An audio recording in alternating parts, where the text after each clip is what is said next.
as Christians in Nigeria, we are constrained by the love of God to serve and to help those that are in need.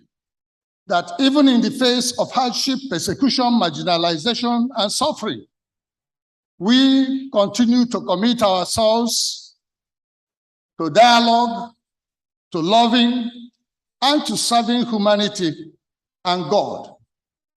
Service to God and humanity may be impeded by religious extremism, by any one religious community against others. And the challenge we have in Nigeria, mostly as religious communities, is the problem of religious extremism. You are not unaware of the challenges we face in our communities from religious extremism, both now and as a result of such extremism in the past. We are speaking from the context of affliction faced by our Christian communities in Nigeria from terrorism and attacks. These attacks happen both in the northern, central, and other parts of Nigeria. And such attacks have ended up in terrorizing our communities, displacing local populations of Christians and communities so that they flee and leave their land and property. Christians in Nigeria, since the beginning of our nation, have persistently faced persecution, especially in northern part of Nigeria, and have learned to live with it. What has been of great concern in the past decade or more is the increasing attack, an all-out attack and violence against Christians and their communities since the year 2000, especially as we see in the attacks of Boko Haram, the radical Islamic sect in the Northeast, and also the Al-Qaeda sect and ISIL affiliates since the year 2009, and subsequently the recent Islamic Hasm militia. Nigeria is now one of the most dangerous countries to be a Christian. Thousands of people have been killed by these well-organized, well-equipped, and well-funded extremists. And over 150 towns and villages have been sacked. There are over 2 million internally displaced people, and thousands more have been kidnapped for sex and ransom. Churches and poor families are now forced to pay millions of naira for ransom for their kidnapped relatives. And over a dozen citizens and pastors have been martyred. It's more than a dozen, in their hundreds. They have been martyred by these extremists. This is a cause, in addition to the hundreds of churches that have been attacked, bombed, and destroyed. We live daily in great fear. But the most important issue is the way this has been interpreted. The real issue in this violence is not clash of tribes or issue of climate change as it is officially presented. This is genocide. It must be called by its name. What is most problematic in the current situation is that very few world leaders are willing to listen to the victims. Even when the United Kingdom all-party parliamentary group on religious freedom reported that Nigerian Christians are facing genocide in increasing way, the Western nations and other governments insist that this is just a matter of tribal clashes between the pastoralists and the farmers, both fighting for scarce economic resources caused by climate change. Politically, this may sound politically correct, but this is a disinformation which aims to be a strategic way of pushing the real issues aside. And this may have been promoted by some of our Nigerian politicians and other groups who benefit from these undeclared massacres through various corrupt monetary and security and sales of arms and ammunition with which these heinous crimes are being committed. There is need for a change in our understanding of what we are suffering. Islamic groups have also carried out targeted killings in areas that have nothing to do with climate change factors. And people have suffered and families have been decimated. What do Christians in Nigeria want? Christians in Nigeria simply want the killings to stop and for the victims of this violence to get justice. We have been working on rebuilding communities, developing educational institutions destroyed by these extremists, and providing food and medical assistance to the victims. We need you to join hands with us to rebuild our nation. We need you to help us to tell our stories. We have testimonies, facts, and truths about these events and happenings. We want to rebuild our communities and a global religious family. And as a religious global family, we need your prayers and also your support in helping us deal with these problems. As a result of religious extremism and an ever-increasing number of orphans, widows, homeless people who have been driven out of their homes and farms and means of livelihood, we create more social and economic problems. Therefore, we ask, at such a time as this, that you come to our aid. The impact of these terrorist attacks. Number one, words and concepts are powerful. We have continuously seen that even children from childhood are taught and given words that are derogatory, name-calling to those who do not belong to their communities, including attacks even on moderate Islamic groups. Even in our dialogues, in seeking for good relationship, peaceful coexistence, we use words and concepts which do not hold the same meaning for all of us.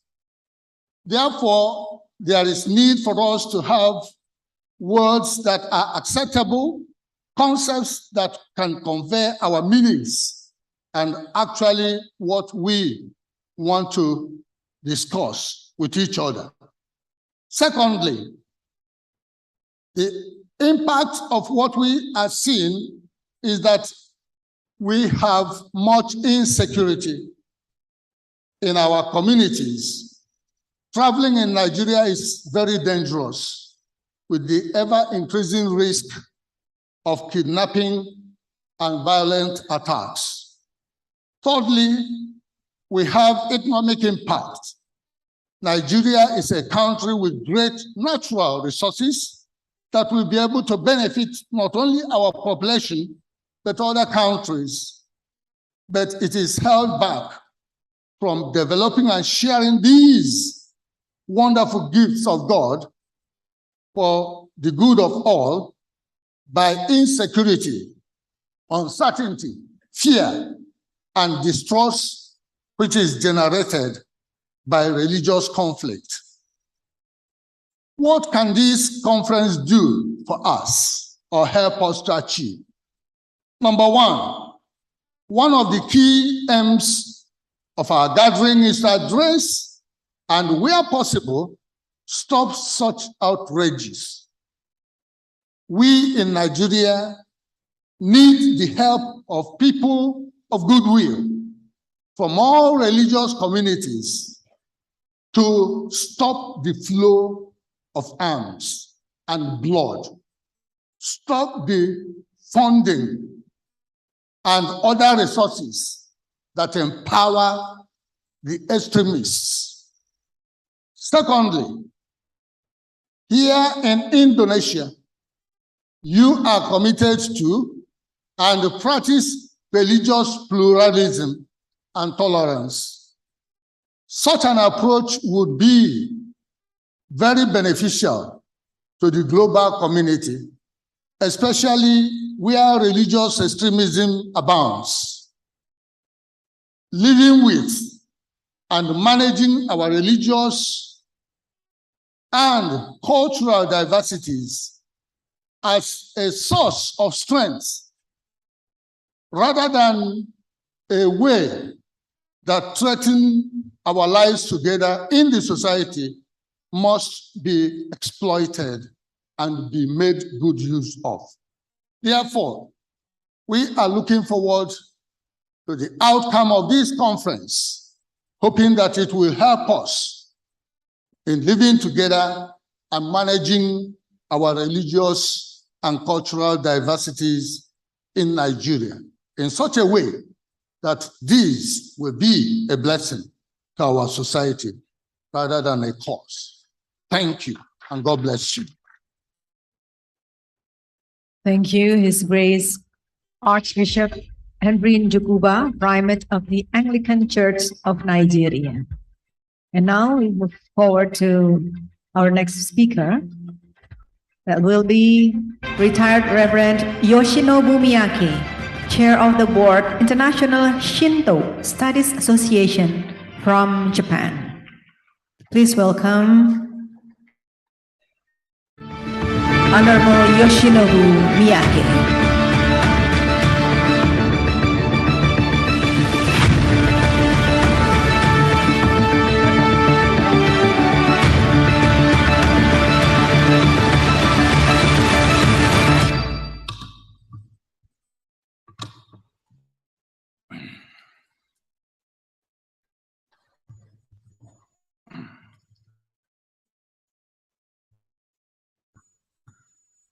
Your Holinesses, Your Excellencies, Venerables, Eminence, Reverends, and ladies and gentlemen. Selamat pagi and Assalamu alaikum. Let me express my great joy and the honor to have the opportunity to be here with you, gathering from all over the world. It is my privilege to give my greetings at the opening plenary session of the first annual R20 summit.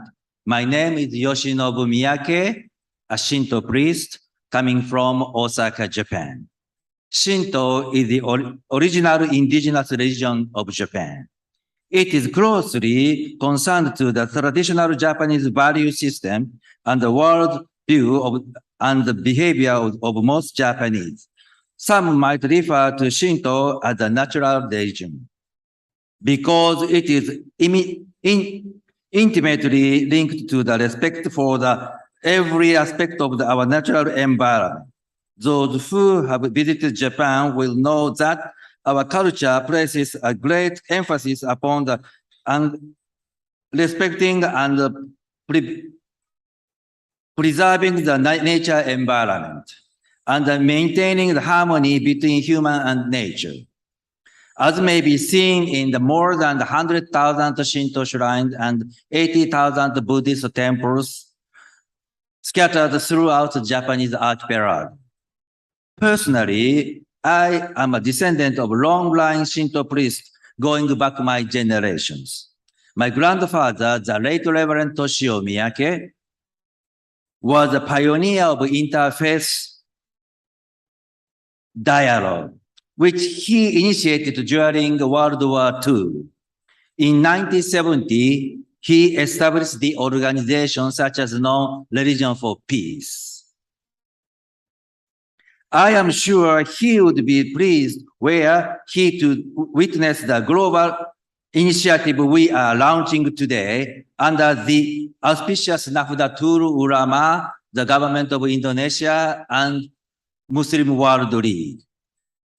1/4 of all human beings is Muslim. Of all world Muslim majority nations, Indonesia is largest. I have high expectation of Indonesia's leadership in the Muslim world. For Indonesia, despite its Muslim majority, is not self-righteousness. Rather, it is tolerant of Hinduism, Buddhism, indigenous religions, as can be seen here in Bali, and provide a model case for human society in the 21st century. I know this from my personal experience, having been a friend of Nahdlatul Ulama's former chairman and Indonesia's late president, Abdul Rahman Wahid, who was a living example of the remarkable depths of the wisdom of Indonesian Islam. For several years, I served as the General Secretary of the G8, G7 Religious Leaders Summit. Hence, I have thought long and hard about the challenges facing humanity and the role of the organizations such as the G20, which represent 60% of world population and 90% of world GDP. To date, however, intergovernmental bodies such as G20 have proven incapable of preventing the economic crisis and resolving the deep-seated conflict between East and West, and between North and South. That means between developed and developing countries. Now is the time for world religious leaders to step forward, address these issues, and resolve these conflicts. Terima kasih, syukran, thank you.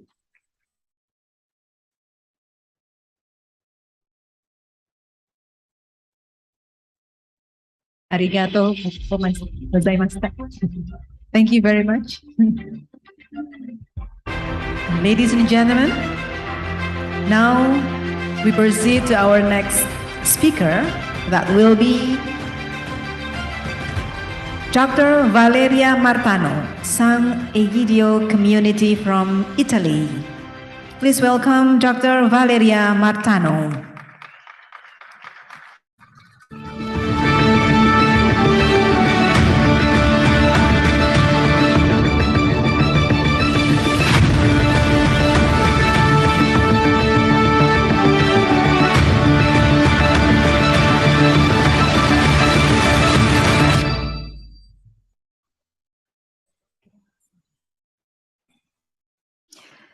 Excellencies, Ladies and gentlemen, Sahabat Terkasi. It's an honor to take the floor at this summit that gathers in the frame of the G20 representatives of world religions, scholars, activists, to give voice to the concerns and the hopes of many, each one of us according with our own traditions. And it's particularly meaningful that this summit is hosted by Indonesia, a nation that has placed Bhinneka Tunggal Ika, unity in diversity of faiths and cultures, as the core of its identity, a model of the civil coexistence. We stand in a dramatic historical passage in the midst of what has been defined as a polycrisis, synthesized by 3C: COVID, conflicts, climate. We are facing great challenges. The multiplication of conflicts in various regions of the world, and recently in the heart of Europe, in Ukraine, with the threat of a nuclear escalation, the disruption of ecosystems, a result of the reckless exploitation of the resources of the Mother Earth, which generates not only poverty, but also migrations, human trafficking, the onset of diseases and pandemics. What can religion say and do in the face of this polymorphic crisis? We are aware that religions do not have any political or economic power. They yet have an enormous potential for pacification. Actually, to borrow the words of an Anglican theologian, Miroslav Volf, that they are the original globalizers, as they profess universal values and believe in a single human family. Actually, religions are not separate worlds from each other and from reality, but we are living organisms, deeply connected with the pains, expectation, and anxieties of humanity. This makes us, as a great Catholic Pope Paul VI said, speaking for the first time at the United Nations Assembly in 1965, we are experts in humanity. Yes, we, men and women of faith, are experts in humanity. Compassion and mercy that are in the heart of every believer, whatever religion he or she may profess, make us challenged by poverty, by the suffering of the victims of wars or persecutions, as we heard recently from the Nigerian bishop, from migrants, from prisoners. Their desperate cries claim peace. In 1986, Pope John Paul II, in the first meeting among religious representatives gathered by a Catholic Pope in Assisi, spoke of peace as a building site open to all, inviting not only specialists, but all men and women to take part in it. The community of Sant'Egidio, which I represent here, since that moment has multiplied its commitment at global level to promote the so-called spirit of Assisi. Our spiritual pillars, which can be summarized as a prayer, poor, and peace, constitute an inclusive platform for its implementation. On this path, since 1990, Sant'Egidio has established a privileged link with Indonesia. The late Abdurrahman Wahid Gusdur, which I consider my mentor and guide, who defined himself a Gandhian Muslim, a man of peace and dialogue, embodied in those years the hope of a democratic and pluralistic Indonesia, inclusive in its diversity. In the wake of Gus Dur, Indonesia has taken up the challenge of building itself as a pluralistic society. And Sant'Egidio, thanks to the deep bond established with him, has developed over the years an intense collaboration with the Great Muslims Association that represented the backbone of Indonesian Islam, Nahdlatul Ulama and Muhammadiyah. Thank you. With whom we have made agreements that have produced concrete collaboration at a national and international level. It's not possible in this context to recall all the stages of this collaboration. I only want to mention the latest. Last June in Rome, Pak Yahya Stakuf, General Chairman of NU, and the President of Sant'Egidio has renewed an MOU that formalizes the long-standing collaboration of the two institutions on issues of interreligious dialogue, humanitarian action, and promotion of peace. The MOU starts a common commitment, I quote, to cooperate both at the basic level and at the macro level to develop and implement strategies to facilitate conflict resolutions, reconciliation, and peace, particularly in regions where religion teachings and identities are being weaponized to foster communal hatred, supremacy, and violence. And it foresees common action, particularly in the Middle East and in Africa, in Nigeria especially. In conclusion, today, religions are much closer than used to be. Barriers of mistrust rooted in history have been broken down, and cooperation between believers of different faiths is perhaps the greatest novelty of this century. A clear example is given by the document on human fraternity signed by Pope Francis and the Grand Imam Al-Tayeb in Abu Dhabi in 2019. If the path taken so far has led us to understand the importance of shared values for the de-weaponization of identities and for the progress of our civilizations, I believe that today it's the time for a further step, for a commitment to strengthen multilateral cooperation platforms at regional and global level, to imagine and implement concrete ways of cooperation in the field of peacekeeping, struggle against poverty, sake of the planet.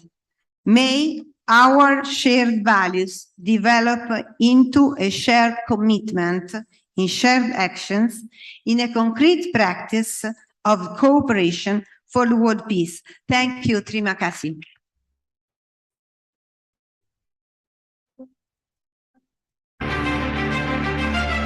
Grazie mille, Dr. Valeria Martano. Thank you very much for your presentation. And now we would have the next and the final presentation of this plenary session. We would like to invite His Grace Archbishop Thomas Schimacher, Secretary General, World Evangelical Alliance from Germany. Please welcome Archbishop Thomas Schimacher.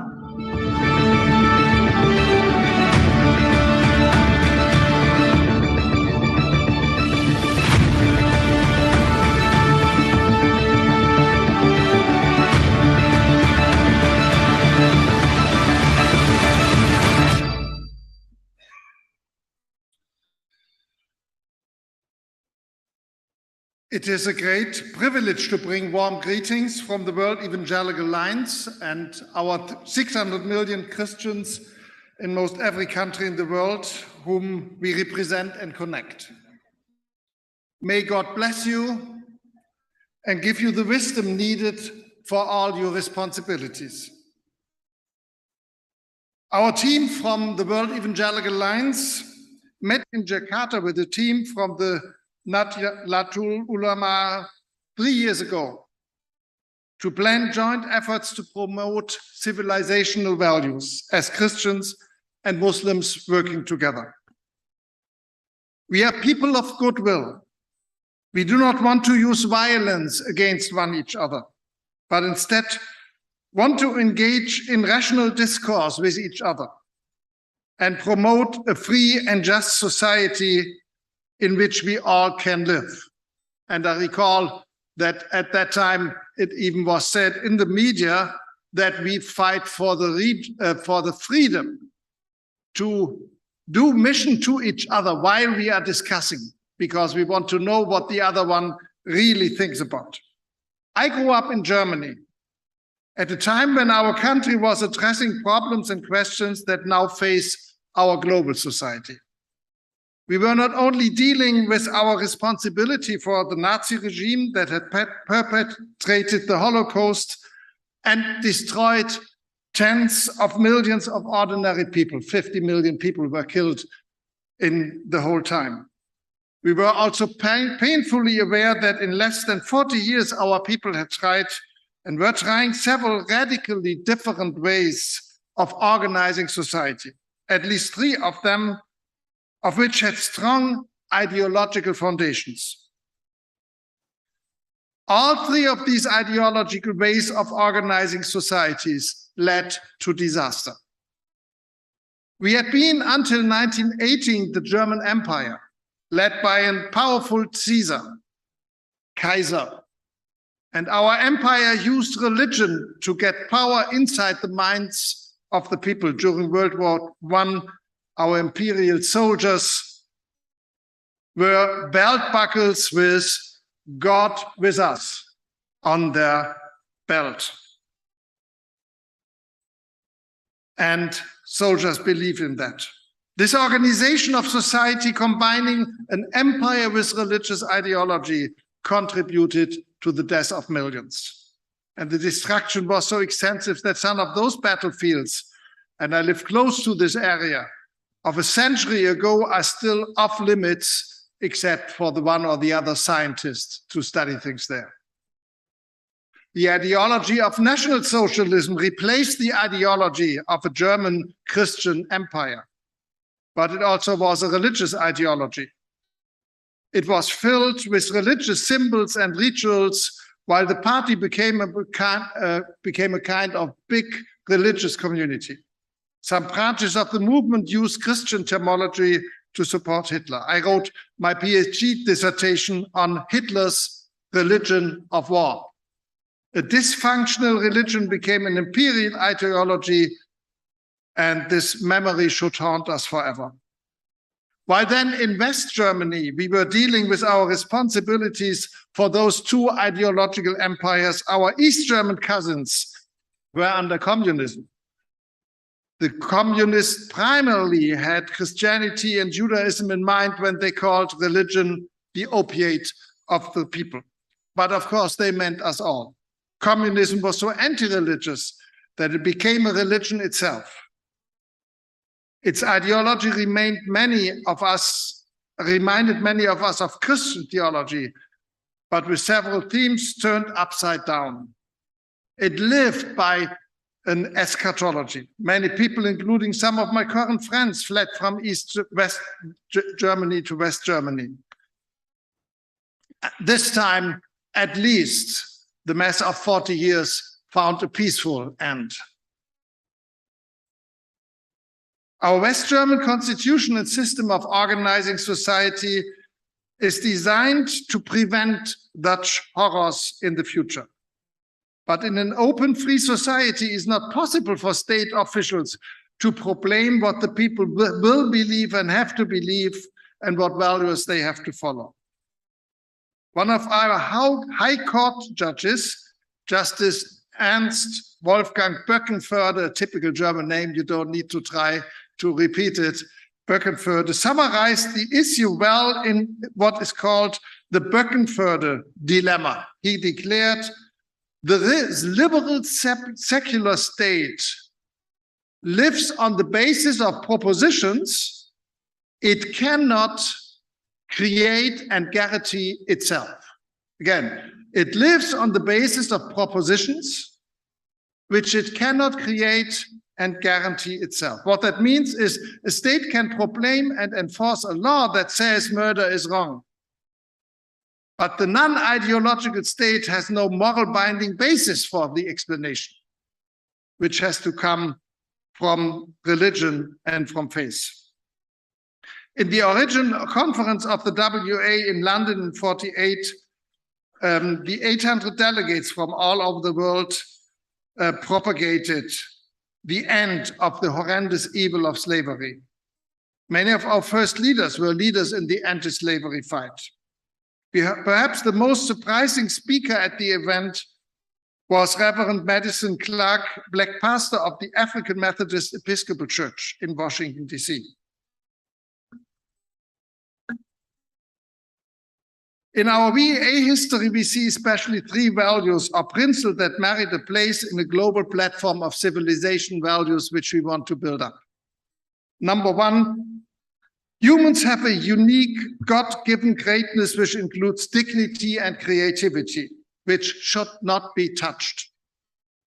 That is why we seek to help and respect people regardless of race, age, gender. We have to distinguish between what it means to be a human and other forms of creation. Second, humans possess a unique fallibility. Nature can cause a hurricane, flood, or earthquake. People can cause a Holocaust, senseless wars, genocide, sexual abuse, slavery.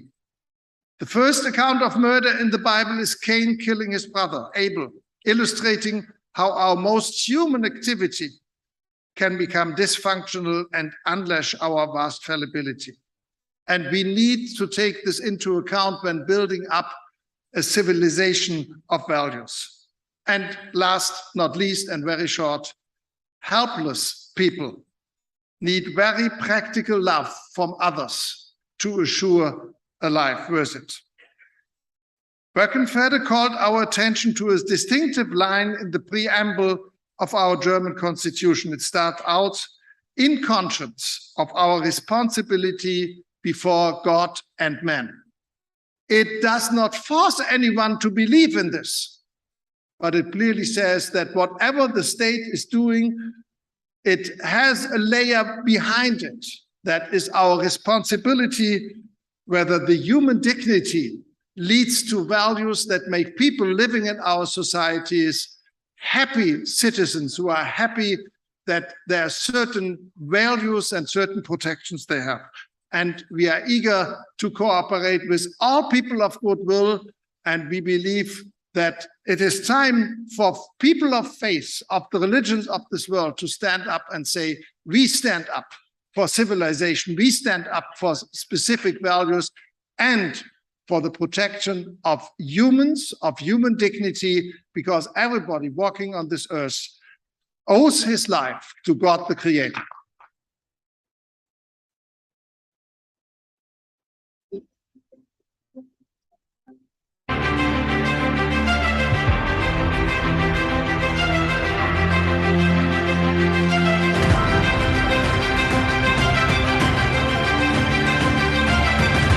Thank you very much for the presentation. And now we would like to have a token of appreciation for the speakers. And we would like to invite His Holiness Archbishop Piero Piepo, Apostolic Nuncio to Indonesia. And then His Holiness Swami Sri Govind Devgiri Maharaj Trustee Sri Krishna Jambumi Trust from India. His Excellency Sheikh Dr. Shauki Ibrahim Abdul Karim Alam, Grand Mufti of Egypt.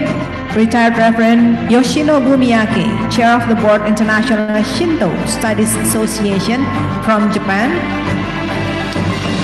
His Grace Archbishop Henry Ndukuba, Primate of the Anglican Church of Nigeria. Honorable Dr. Valeria Martano, San Egidio Community from Italy.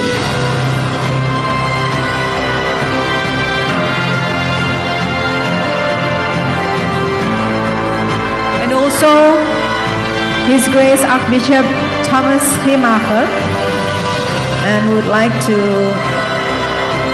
request Bapak Yahya Khalil Stakuf to present a token of appreciation for each of our delegates.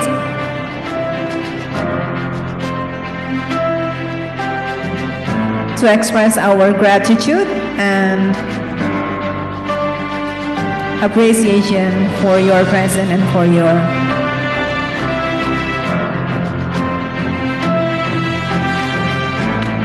attention. Thank you very much.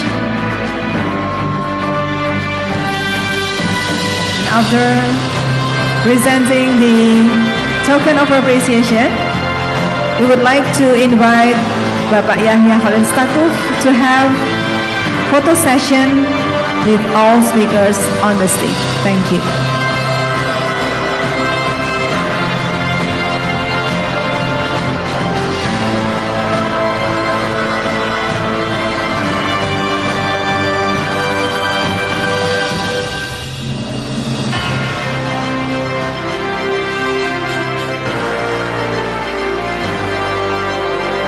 We are proudly to inform you that Nahdlatul Ulama, NU or NU, became the initiator and founder of G20 Religion Forum with the goal to overcome the religious problems and to develop partnership between the world religious leaders to ensure religion functions as genuine and dynamic solution in this 21st century.